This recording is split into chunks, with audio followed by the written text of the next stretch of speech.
The opportunity to speak on the Constitution 126 Amendment Bill. It is a very important bill, as the speakers who have spoken before me have also mentioned. For thousands of years, the suppressed, the downtrodden and the impoverished have been given the rights of equal opportunity and also social standards through this article, Madam 334, as envisioned by the great Baba Saheb Ambedkar. And it definitely needs an extension, and I would like to thank the Honorable Law Minister Ravi Shankar Prasad ji for doing the right thing of extending it for further 10 years. But it's also a time to introspect, Madam. Have we done enough?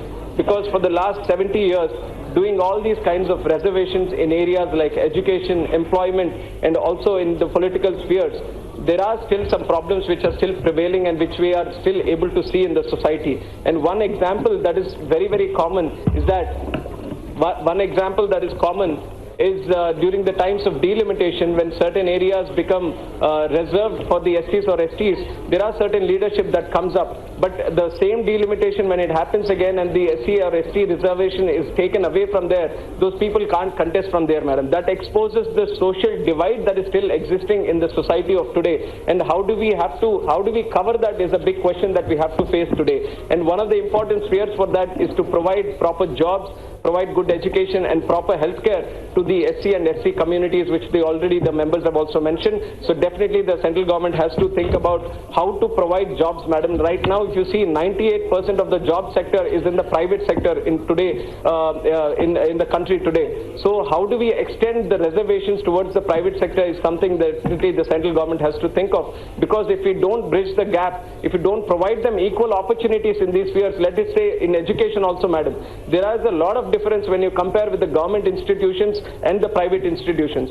The kind of quality of education, definitely there is a visible divide that is being seen. And when you want to bring the students, when you want to bring the youth of the SCs and STs on par with people who are studying in private educations, then definitely there needs to be an improvement in the standards of the government education and also in terms of healthcare that is being provided to them.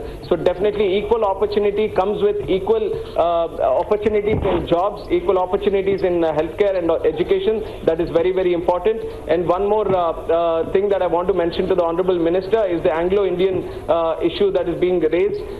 Definitely there seems to be a confusion what the Minister is saying and what the bill says. There is a clear confusion there. And on behalf of TDP, we would like to request that the reservation towards the Anglo-Indian also be extended, Madam. It is the democratic obligation of each and every one of us, at least this house, that we hear the voices of each and every minority of this country, Madam. Let it be 1 or 1 lakh people.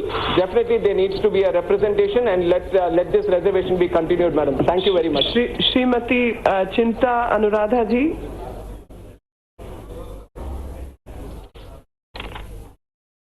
Madam.